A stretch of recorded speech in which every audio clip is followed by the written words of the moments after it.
My heart goes out to everyone out there that is suffering from some sort of endemic confusion as to why things are happening the way that they're happening. My heart goes out to all that are suffering, living in a world of darkness, unable to see the truth and the power behind these so-called all-powerful controllers of the New World Order. I firmly believe that we are being tested, that our lives, this physical world, that it is a part of a larger test that we are all going through as individuals. And we think sometimes as humanity being a collective, which it is. I believe our souls in many ways are tied together towards the lighter, the true light. The true light of the collective souls going through this experience. But as individuals, we're in different places on this earth with this free will that we have built in within us. And the more I look at this world, the things that are happening, and the information that's available in this world as to how we can get out of this mess, it's like we're in some sort of a spiritual video game where we're being tested. And people get bothered by my use of the word karma. I think sometimes they're trying to compare it to another definition of the word karma that for some reason, somehow, because of their belief systems, they have a hard time conceiving of the idea of karma. So let me use a different term. Cause and effect. Karma is another way of saying cause and effect, that we live in a world where we get to see the effect of our actions. On a collective level, yes, but specifically as individuals, what we put out there comes back to us. What we focus on increases. And I see so many different ways that I think that we're being tested. And when I say we, I mean individually, our spirits. Or some could say our souls. And some people get very analytical and they say, this is a spirit, this is a soul, this is how it is because this book told me so. I'm merely interjecting what I believe to be a truth that not everyone is woken up to, that says that they've woken up. They may have woken up to the fact that they are growing up in a cage, that there are these plans for them, but if that's all you're waking up to, you haven't really woken up. Waking up is a relative concept. But I can give example after example. Let me try to give a few as to how I believe we're tested, that how we respond to how we're pushed against the wall in this life, in this battle, this spiritual battle, in this ring that we're in. It's going to determine where we go from here on out.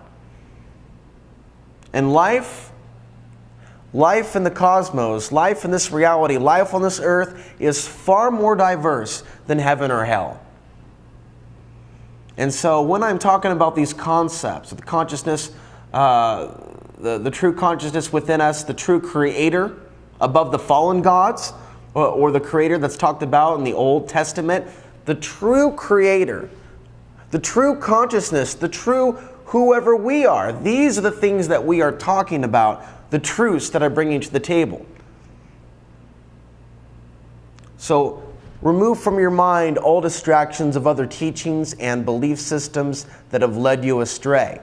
That is not my intention for going in these directions. It is my intention to plant a seed, that these things are happening around us as a part of a predestined plan for humanity. That's outside of the plan to murder 80% of us, that many people focus their time and attention being afraid of.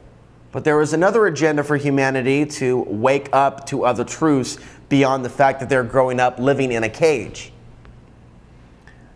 And we could talk about some of those things. We could talk about learning compassion.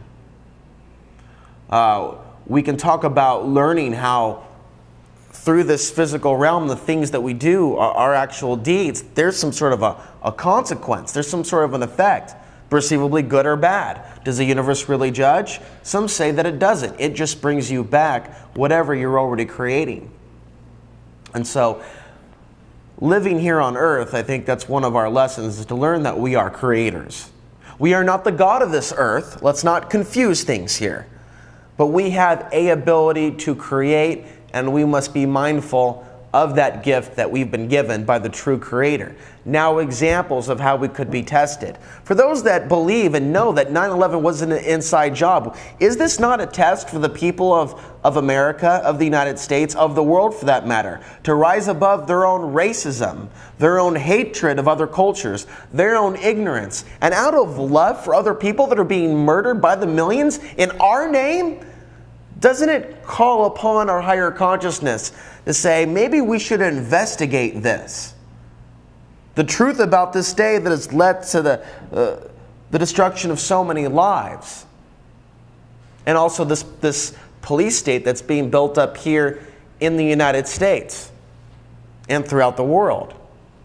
9/11 could arguably be one example as to how spiritually mankind is being tested, as to whether he is going to turn against the beast system or he's going to join the beast system, because he's being told, he's being programmed by mass media and others under mind control, like their family members, that you have to go along to get along just to pay your bills. These are lies. These are ways they try to keep us in their grid. These are ways they try to keep us under the power of the pyramid.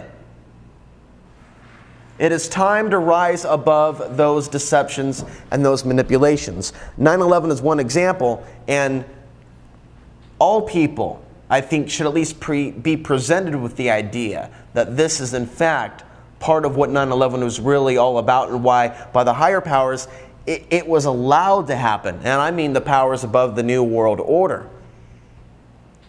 And I think that people in the so-called New Age community, metaphysical community, would be open to the idea that this is a dark agenda that is manipulating people's consciousness so the power structure maintains its control, maintains its program. Because so many things that we hear from the metaphysical and New Age community is about the light, the consciousness, as opposed to the other side of the duality, the darkness, the hatred, the fear, the despair. Well, the hatred, the fear, the despair, that's where believing in the 9/11 official story comes from. There's a lot of people that out of fear and out of ignorance and out of racism and out of other levels of confusion, they refuse to face the truth as to why this nation is at war. That's low energy. So what's negative? What's negative about talking about what's actually going on? What's the truth? That's positive, especially if you can save people's lives. Especially if you can start to identify how this evil, coordinated, dark grid system is turning man against man on a planetary, global level. It is our responsibility, it is our duty as angels in training to expose their plans and operations. So I argue that we are being tested. And that in another video I can argue, and I will state how I believe some of us are protected. But of course, for those that wander off the path, that are selfish, that manipulate others, that steal from others, there is no guarantee of your safety.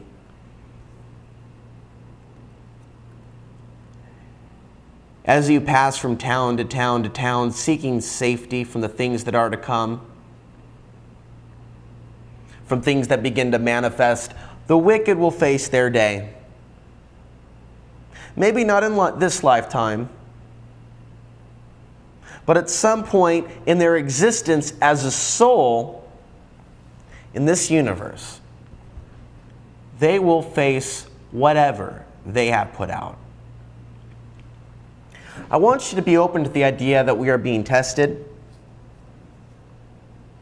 And I'm doing my best to articulate this idea to you right now, because I see so much evidence of this. And I don't want you to take my word for it. I don't want you to believe everything that I say. I don't want to have the perfect argument to bring to you on video to make you believe. But I really think you ought to reconsider. If you are feeling powerless, or you think that we're here for nothing, or you think that the inevitable is coming around the corner and there is going to be a mass slaughter of the human species any day now, just because they're planning it doesn't mean they're going to pull it off. And I would advise ye to be open to the idea that you're being tested